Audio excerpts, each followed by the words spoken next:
CM Yogi Lucknow में थे। इस दौरान उन्होंने कहा, भारत और जापान के संबंध सिर्फ आर्थिक सहयोग तक सीमित नहीं हैं, बल्कि दोनों देशों की संस्कृति, परंपराओं और मानवीय मूल्यों में भी गहरी समानताएं हैं। भारत की समृद्ध परंपरा और जापान की अत्याधुनिक तकनीक एक दूसरे की पूरक है।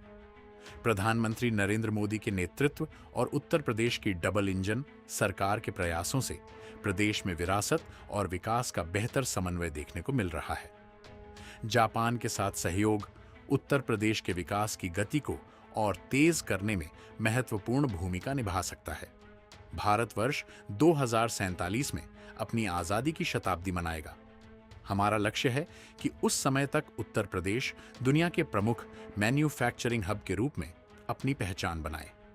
जापान से आने वाला निवेश और अत्याधुनिक तकनीक इस लक्ष्य को हासिल करने में महत्वपूर्ण योगदान देगा। और माता भूमि पुत्रोहम पृथिव्या। भारत और जापान की प्रगति की यात्रा में अनेक सांस्कृतिक और मानवीय समानताएं दिखाई देती हैं। परंपरा और आधुनिकता एक दूसरे की पूरक है।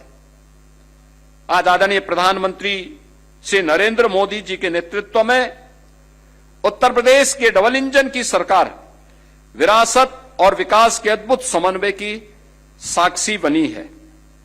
विरासत हमारी पहचान है, संस्कृति हमारी आत्मा है, कार्य संस्कृति हमारी शक्ति है और विकास हमारा संकल्प है।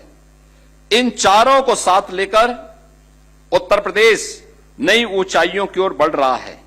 जापान का सहयोग इस विकास की गति को और तेज करेगा। मित्रों, वर्ष 2047 भारत अपनी स्वतंत्रता की शताब्दी महोत्सव मनाएगा। तब हमारी आकांक्षा है उत्तर प्रदेश में काम कर रही जापानी कंपनियां केवल यह न कहें कि हमने भारत में निवेश किया है, अपितु गर्व से कहे कि हमने अपना ग्लोबल फ्यूचर उत्तर प्रदेश से बनाया है। भारत जापान रिलेशंस केवल आज की आर्थिक साझेदारी नहीं है, इसके पीछे भगवान बुद्ध से जुड़ी हमारी शेयर्ड हेरिटेज है।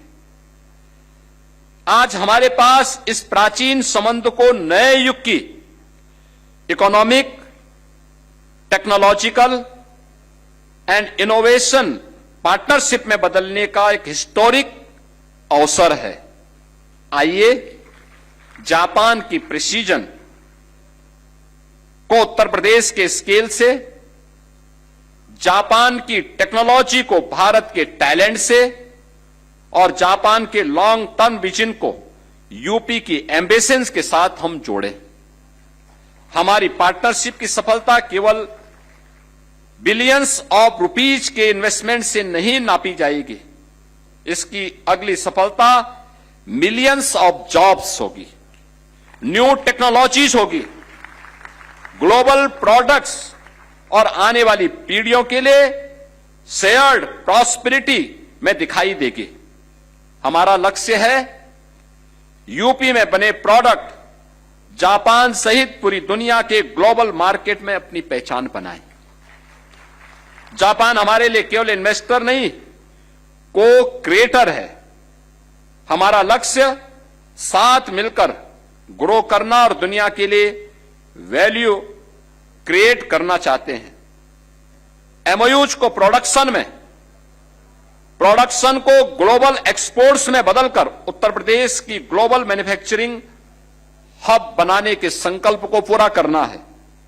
उत्तर प्रदेश एक रिलायबल और लॉन्ग टर्म पार्टनर के रूप में आपके साथ खड़ी है। हमें विश्वास है कि साझी विरासत और साझा भविष्य के साथ यहां पधारे हमारे जापानी मित्र और जापानी कंपनियां उत्तर प्रदेश को अपना पसंदीदा पार्टनर बनाएंगे। The industry of 2047 are being designed today. We want Japan and UP to design them together. आरिगातो गोजाइमस। धन्यवाद। इतना ही नहीं, सीएम योगी ने इस दौरान आगे कहा, भारत और जापान की साझेदारी की जड़ें हमारी साझा विरासत में भी हैं, जिसका एक महत्वपूर्ण संबंध भगवान बुद्ध से जुड़ा है। इसलिए यह साझेदारी केवल उद्योग और निवेश तक सीमित नहीं है, बल्कि दोनों देशों के लोगों की समृद्धि और आने वाली पीढ़ियों के बेहतर भविष्य से भी जुड़ी हुई है। हमारा लक्ष्य उत्तर प्रदेश में लाखों रोजगार के अवसर पैदा करना, नई तकनीक विकसित करना और ऐसे वैश्विक उत्पाद तैयार करना है जिनकी पहचान पूरी दुनिया में बने। उत्तर प्रदेश जापान के लिए एक विश्वसनीय और दीर्घकालिक साझेदार के रूप में काम करने के लिए प्रतिबद्ध है। हम जापान के साथ मिलकर भविष्य के उद्योगों की दिशा तय करना चाहते हैं, ताकि दोनों देशों को इसका लाभ मिले और साझा समृद्धि का रास्ता और मजबूत हो।